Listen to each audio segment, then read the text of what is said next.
Hello everyone, welcome back our YouTube channel. तो जैसा कि हमने आपको बताया था कि हम आपकी तैयारी करा रहे हैं यूपी पीजीटी समाजशास्त्र के पाठ्यक्रम के अनुसार, जिसमें मैंने आपको अभी तक क्या क्या पढ़ा दिया वो भी आपको बता देती हूँ। और सारे लेक्चर अपलोड कर दिए गए हैं। टोटल 7 लेक्चर मैंने आपको अभी तक दिए हैं यूपी पीजीटी पाठ्यक्रम के अनुसार। जिस भी स्टूडेंट ने अभी तक नहीं देखा है उन्हें आप देख सकते हैं। उसके अलावा हमारे प्रीवियस ईयर जो पीजीटी हुआ था उसके मैंने कई सारी वीडियोस अपलोड कर चुके हैं, वो भी आप देख लीजिएगा, आपके लिए काफ़ी यूज़फुल रहेगा। और उसके अलावा जिस भी स्टूडेंट ने अभी तक चैनल को सब्सक्राइब नहीं किया है प्लीज़ वो चैनल को सब्सक्राइब कर लें एंड शेयर करें, क्योंकि आप लोग जितना ज़्यादा शेयर करेंगे एंड सब्सक्राइब करेंगे मेरा मनोबल उतना ही ज़्यादा बढ़ेगा और हम आप लोगों को पे ध्यान दे सकेंगे, आप लोगों को अच्छा से अच्छा पढ़ा सकेंगे, क्योंकि कहीं ना कहीं आप लोगों का सपोर्ट ही हमारे लिए बहुत कुछ होता है। ठीक है, तो चलिए पहले तो हम आपको बताते हैं कि अभी तक मैंने क्या क्या आपको पढ़ाया। तो जैसे कि मैंने आपको पढ़ा दिया है समाजशास्त्र का अर्थ, विषय वस्तु और क्षेत्र के बारे में, फिर समाजशास्त्र की उत्पत्ति और विकास कंप्लीट हो गया है।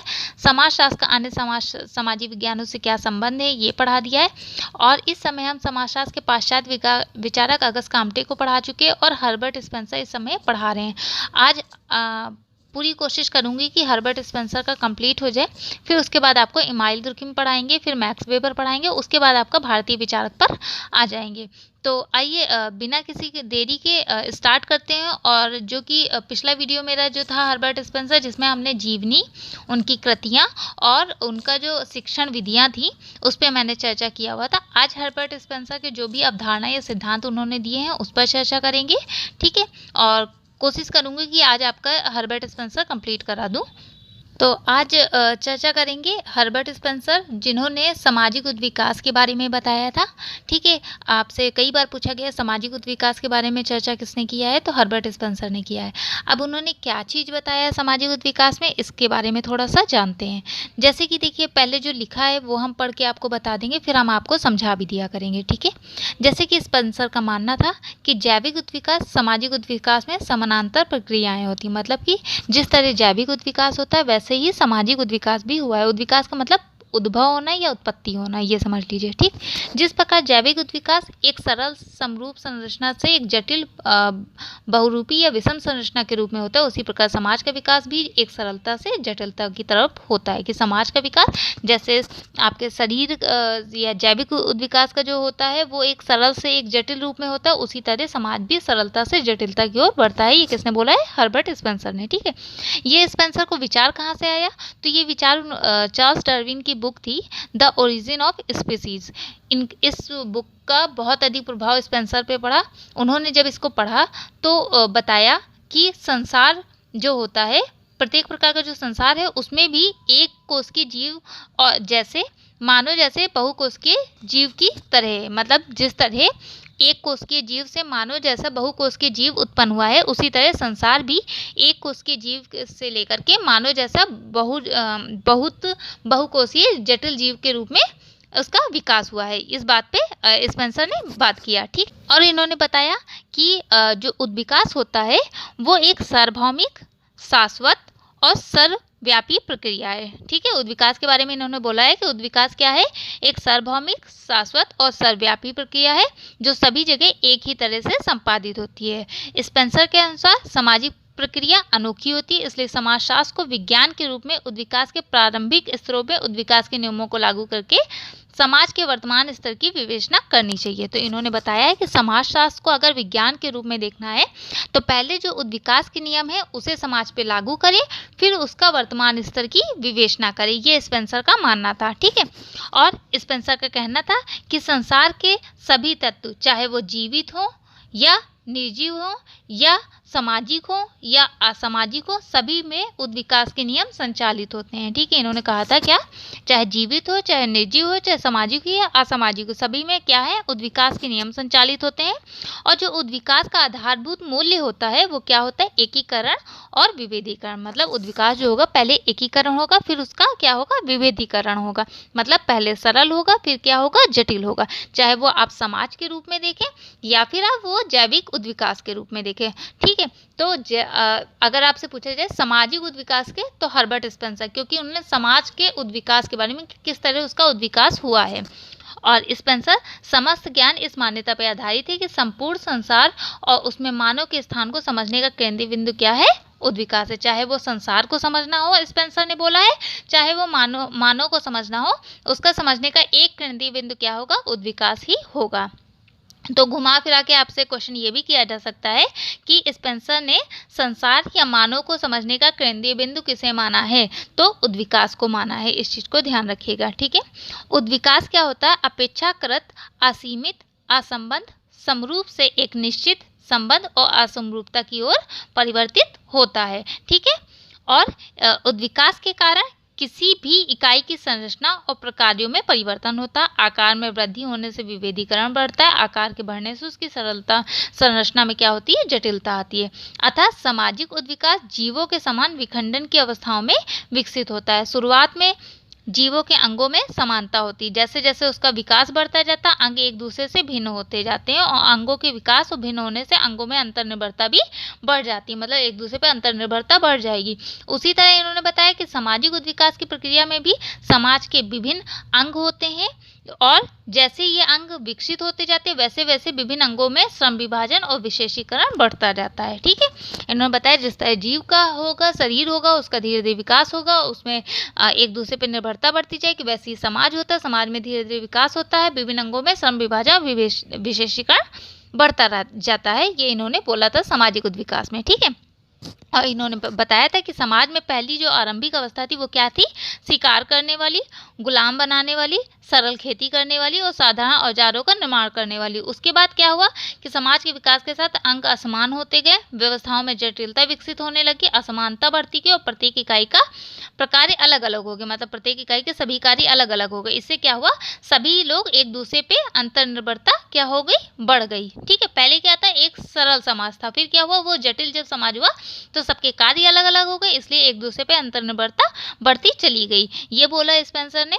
और इसी आधार पे इन्होंने आरंभ में समाज को क्या बताया, सरल, और फिर आगे चल के जटिल, फिर उसके बाद इन्होंने बताया दोहरे सम्मिश्रित समाज, और फिर इन्होंने बताया तिहरे सम्मिश्रित समाज। तो अगर आपसे पूछा जाए समाज को इन्होंने किस, तो सरल, जटिल, दोहरे सम्मिश्रित समाज और तिहरे सम्मिश्रित समाज के बारे में इन्होंने चर्चा किया है। सरल समाज के अंतर्गत हर्बर्ट स्पेंसर ने किसे रखा, आदिम समाज को। फिर जटिल के अंतर्गत इन्होंने कैसे रखा है, समांती किसान समाज को। उसके बाद इन्होंने दोहरे सम्मिश्रित समाज के अंतर्गत किसकी बात किया है, तो जो आरंभिक औद्योगिक समाज था उसको इन्होंने रखा है दोहरे सम्मिश्रित समाज में। और तिहरे सम्मिश्रित समाज में इन्होंने किसको रखा है, तो इन्होंने जो स्पेंसर के समय का ब्रिटेन था, ब्रिटेन देश जो था उसको इन्होंने तिगुने सम्मिश्रित समाज के अंतर्गत रखा है। तो यहाँ पे एक मोस्ट इम्पॉर्टेंट क्वेश्चन बनता है कि समाज को सरल, जटिल, दोहरे सम्मिश्रित समाज और तिहरे सम्मिश्रित समाज में किसने वर्गीकृत किया है, तो हर्बर्ट स्पेंसर ने किया है। अब अगर पूछा जाए कि दोहरे सम्मिश्रित समाज में हर्बर्ट स्पेंसर ने किसे रखा है, तो आरंभिक औद्योगिक समाज को, ठीक है। आरंभिक औद्योगिक समाज जो था उसे दोहरे सम्मिश्रित समाज में और तिहरे सम्मिश्रित समाज में ब्रिटेन को रखा है। इस बात को बहुत आराम से आप लोग एक जगह नोट डाउन कर लीजिए और जान लीजिए, ठीक है। उसके अलावा इन्होंने बताया कि सामाजिक उद्विकास की प्रक्रिया कुछ निश्चित अवस्थाओं से होकर संचालित होती है। इस प्रक्रिया के दौरान समाज जो होता है सरल से जटिल को, मतलब इन्होंने बार बार रिपीटेड उन्हीं सब चीज़ों को किया है एक क्रम की ओर, ठीक है। और इन्होंने बताया कि आधुनिक समाज को इन्होंने 3 चरणों से गुजारा है, पहला आदिम, दूसरा बर्बर और तीसरा औद्योगिक, ठीक है। तो आधुनिक समाज को कितने चरणों में इन्होंने बताया, 3 चरणों में, आदिम, बर्बर और औद्योगिक। तथा एले कोजर ने कहा है कि स्पेंसर ने रेखीय उद्विकास की चर्चा की है, लेकिन बाद में उन्होंने बहुरेखीय उद्विकास को भी स्वीकारा है। तो अगर इनके उद्विकास को पूछा जाए रेखीय था या बहुरेखीय था, तो कोजर ने बताया है कि इनका रेखीय भी था और बाद में इन्होंने बहुरेखीय के रूप में भी किया है, तो इनका दोनों चीज़ कोजर ने माना है। और इमाइल दुर्खिम जो थे वो स्पेंसर से बहुत ज़्यादा प्रभावित तो थे, परंतु इमाइल दुर्खिम इनसे सहमत नहीं थे। क्यों?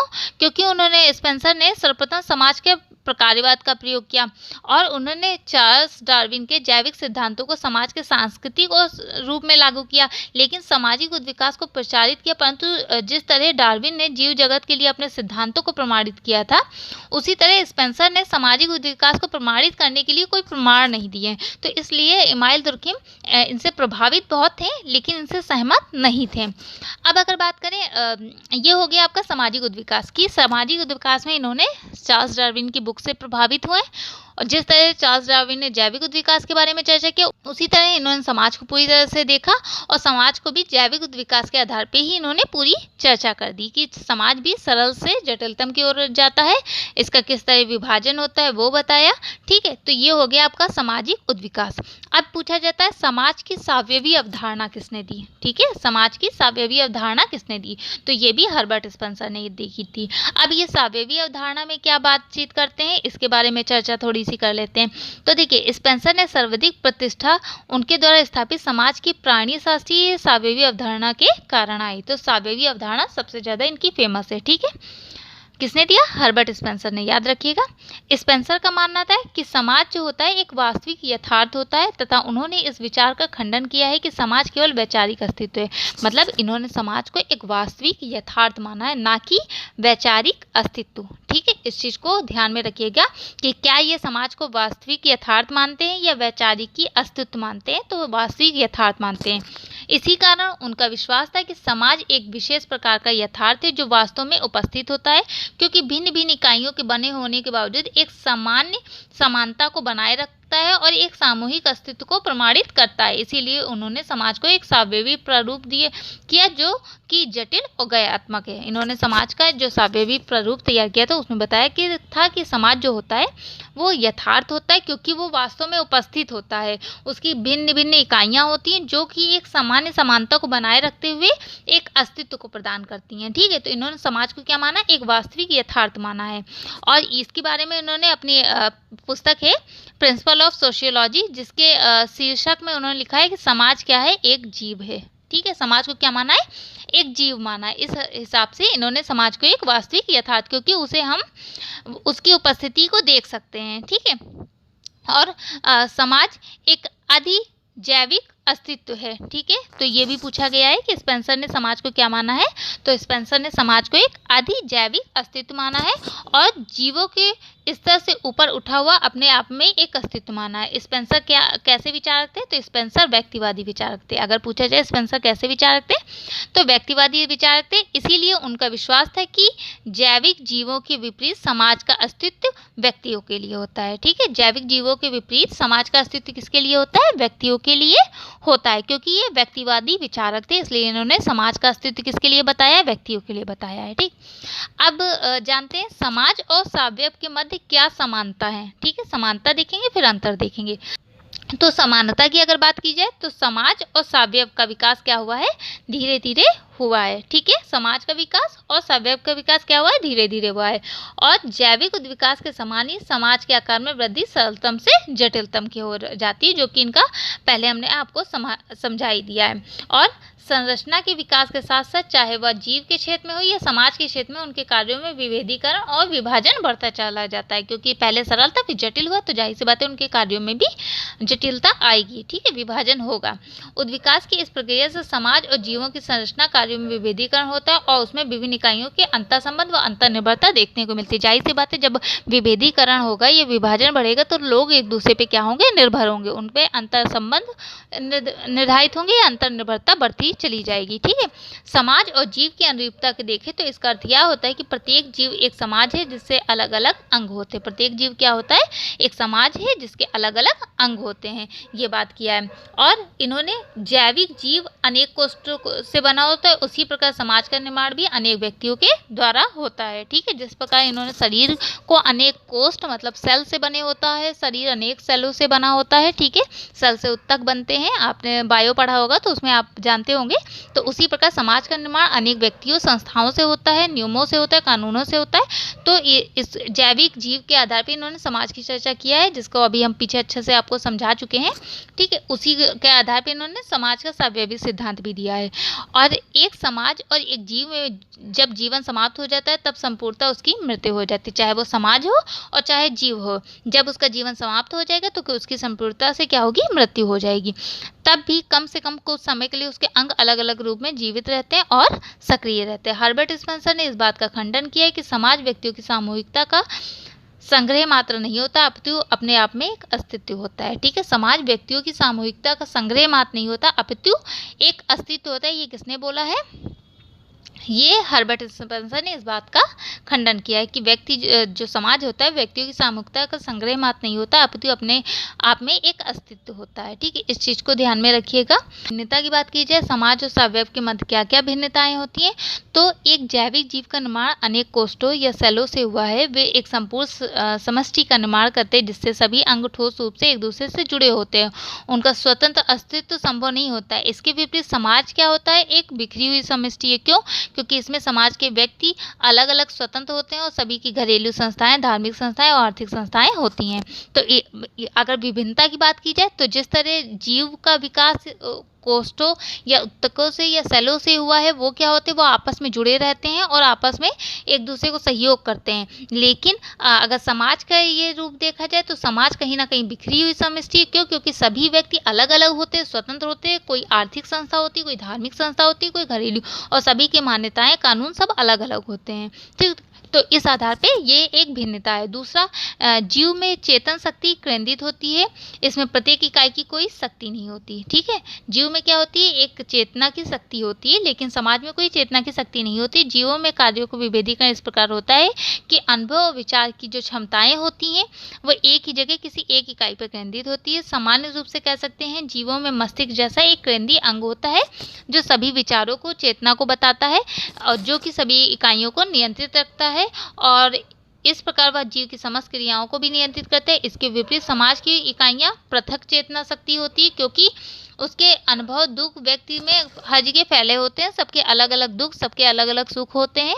तो इसकी चेतना शक्ति समाज की कोई एक जगह पे नहीं होती। जबकि जैविक अगर संरचना के रूप में आप देखेंगे तो जैविक संरचना के रूप में उसका एक मस्तिष्क होता है जो सभी चीज़ों को नियंत्रित रखता है। ठीक है, तो इस आधार पर भिन्नता कर सकते हैं।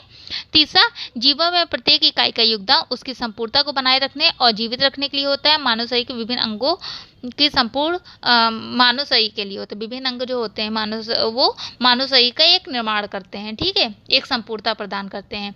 और इसके विपरीत समाज के सभी सदस्य कल्याण के लिए जीवित होते हैं। समाज अपने सदस्यों के लाभ के लिए अस्तित्व में होता है। तो ये हो गया समाज और सावयव के मध्य विभिन्न जो भिन्नताएं होती हैं उसके बारे में चर्चा कर रहे थे।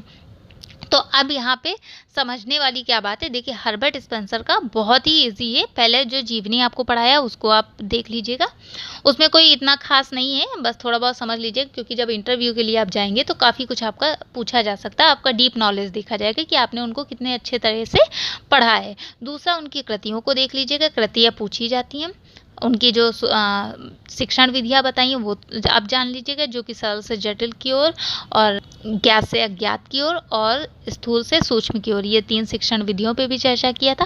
फिर इन्होंने जो अपना समाज का सावयवी सिद्धांत दिया या फिर इन्होंने जो जैविक सिद्धांत दिया, इस पे इन्होंने केवल चर्चा इतनी किया है कि मानव शरीर जो होता है ये वो उसके जिस तरह उसकी रचना हुई है उसी आधार पे इन्होंने समाज को समझाने का प्रयास किया है। ठीक है, जिस तरह जैविक शरीर का उद्विकास हुआ उसी तरह समाज का उद्विकास हुआ, इस चीज़ों को इन्होंने बताया है अपने दोनों ही सिद्धांत में। ठीक है, इसको ध्यान में रखिएगा।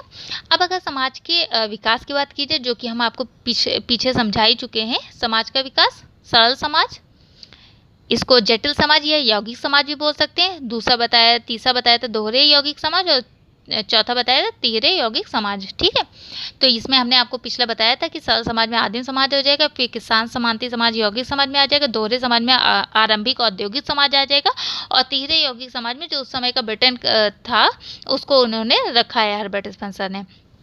तो यहाँ पे भी यही लिखा है कि पहले 3 सामाजिक प्रकारों में आदिम समाज, जबकि चौथे वर्ग में तमाम सभ्य समाजों को इकट्ठा किया, जिसमें स्पेंसर के मुताबिक प्राचीन मैक्सिको, साम्राज्य, रोमन साम्राज्य, great Britain, France, Germany, Italy, रूस आदि आते हैं। ये तीसरे सम्मिश्र समाज में ये सब चीज़ें आएंगे। और बाकी जो पहले के थे उन्हें या तो आदिम समाज या सरल समाज के रूप में देख सकते हैं। ठीक है, स्पेंसर का मानना था कि कुछ सरल समाजों के योग से सम्मिश्र समाज उत्पन्न होते हैं। ठीक है, कुछ सरल समाज जब मिलेंगे तो क्या होगा, सम्मिश्र समाज उत्पन्न होंगे। कुछ सम्मिश्र समाजों के योग से दोहरे सम्मिश्र समाज के जन्म होता है। कुछ दोहरे सम्मिश्र समाजों से तीसरे सम्मिश्र समाज का जन्म होता है। मतलब सबसे पहले सरल समाज बना, फिर बहुत सारे सरल समाज मिला करके एक जो सम्मिश्रित समाज बना, फिर सम्मिश्रित समाज को बहुत सारी मिले तो दोहरे सम्मिश्रित समाज, और दोहरे सम्मिश्रित समाज कुछ मिले तो तीसरे सम्मिश्रित समाज का उत्पन्न हुआ। ये इनका मानना था। इस आधार पर इन्होंने समाज का विकास किया, यह समाज को इन्होंने बांटा। ठीक है,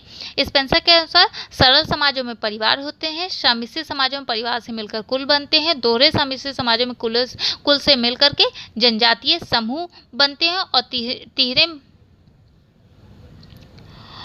तीसरे सम्मिश्रित समाजों में हमारे जैसे सभ्य समाज बनते हैं, अर्थात जनजातीय समूह से मिलकर के राष्ट्र व राज्य मिलते हैं। मतलब तीसरे सम्मिश्रित समाज हमारा जो होता है वो सभ्य समाज समझा जाता है हर्बर्ट स्पेंसर के अनुसार। ठीक है, और अगर एक आपने समाज का विकास, तो ये आपने सुना था सरल समाज, दो सम्मिश्रित समाज, दोहरे सम्मिश्रित और तीसरे सम्मिश्रित समाज। ये समाज का वर्गीकरण सुना होगा हर्बर्ट स्पेंसर ने। और हर्बर्ट स्पेंसर युद्ध प्रिय समाज या फिर औद्योगिक समाज के बारे में भी चर्चा किया है। तो ये एक दूसरा प्रारूप है जो कि समाज के वर्गीकरण का। इसमें इन्होंने युद्ध प्रिय समाज के बारे में चर्चा की है, जिसमें इन्होंने बताया है कि युद्ध प्रिय समाज एक ऐसा समाज होता है जिसमें आक्रामक व सुरक्षात्मक सैन्य कार्यवाही के लिए संगठन किया जाता है। इस प्रकार के समाज की निम्नलिखित विशेषताएं होती हैं। युद्ध प्रिय जो समाज होता है, ठीक है, इन समाजों में सदस्यों के बीच संबंध अनिवार्य सहयोग के आधार पर होते हैं। सत्ता और सामाजिक नियंत्रण केंद्रीय होती है। ठीक है, और समाज की सत्ता व संस्थान प्रकृति के विचारों और विश्वासों को प्रदर्शित करते हैं। मिथक और विश्वासों की अधिकता से जो समाज के संस्थान के स्वरूप को दृष्ट करती है। ये सब आपका युद्ध प्रिय समाज की विशेषताएं थी। और अब औद्योगिक समाज में अगर बात किया जाए तो औद्योगिक समाज में फौजी कार्यकलाप संगठन समाज के लिए बाह्य होते हैं। समाज मानव उत्पादन और कल्याण, विशेष रूप से आर्थिक व सभ्य प्रक्रियाओं पर ध्यान संकेंद्रित करता है। मतलब आप युद्ध प्रिय समाज को आप रख लीजिए सरल समाज में, और औद्योगिक समाज को रख लीजिए आप जटिल समाज में। इन्होंने दो और भी चर्चा किया है। या तो आपसे पूछा जा सकता है युद्ध प्रिय समाज और औद्योगिक समाज की विभाजन किसने समाज का विभाजन किया, तो हर्बर्ट स्पेंसर ने। और अगर आदिम सम्मिश्रित, दोहरे सम्मिश्रित, तीसरे सम्मिश्रित भी पूछा जाएगा तो भी आपका हर्बर्ट स्पेंसर रहेगा। ठीक है, तो जो औद्योगिक समाज होगा वो क्या होगा, आर्थिक कल्याण की दृष्टि से होगा, एक सभ्य समाज होगा। औद्योगिक समाज की विशेषताएं क्या होंगी, तो कठोर अनुशासन वाला कठिन जीवन, सार्वजनिक व निजी जीवन के बीच घनिष्ठ एकरूपता होगी। इसमें स्वैच्छिक सहयोग होगा, मतलब जिसका मन होगा वो सहयोग कर सकता है, जिसका मन हो वो ना सहयोग करे। ठीक है, और इसमें संसार के राजनीतिक नियंत्रण के आर्थिक क्षेत्रों को अलग अलग रखा जाता है, और मुक्त समितियों संस्थाओं का विकास इसी में किया जाता है। तो मुक्त बाजार के बारे में किसने बात किया है, हर्बर्ट स्पेंसर ने। मैंने अभी जब आपको जीवनी पढ़ाया था तो उसमें बताया था। तो मुक्त समितियों संस्थाओं का विकास औद्योगिक समाज में होता है। इन समाजों में व्यक्तियों के व्यक्तिगत अधिकारों की दृष्टा मान लिया जाता है। और स्पेंसर ने अपनी कोटि सरल समाज में दो भेद किए हैं, जिनमें से एक वे जिनमें कोई मुखिया नहीं होता, और दूसरे वे जिनमें कभी कभी अस्थायी मुखिया होता है। केवल दोहरे यौगिक समाज के स्तर व्यापक राजनीतिक संगठन पाए जाते हैं। उनके मुताबिक युद्ध में यौगिक समाजों और दोहरे यौगिक समाजों को ज़्यादा सुदृढ़ किया गया। स्पेंसर का मानना था कि प्राचीन काल में समाज जो था वो युद्धवादी था। जो युद्धवादी बताया, अभी हम आपको पहले भी समझाएं कि आदिम समाज को या प्राचीन काल के जो समाज थे वो युद्धवादी था, परंतु आधुनिक समाज जो है ये उद्योगवादी हो गया। तो औद्योगिक समाज के रूप में इसको समझ सकते हैं। युद्धवादी समाज सामूहिक रूप से संरक्षणवादी रूप में रहता है, मतलब वो सामूहिक रूप से रहता था, एक पास रहता था, एक दूसरे के संरक्षण के लिए रहता था।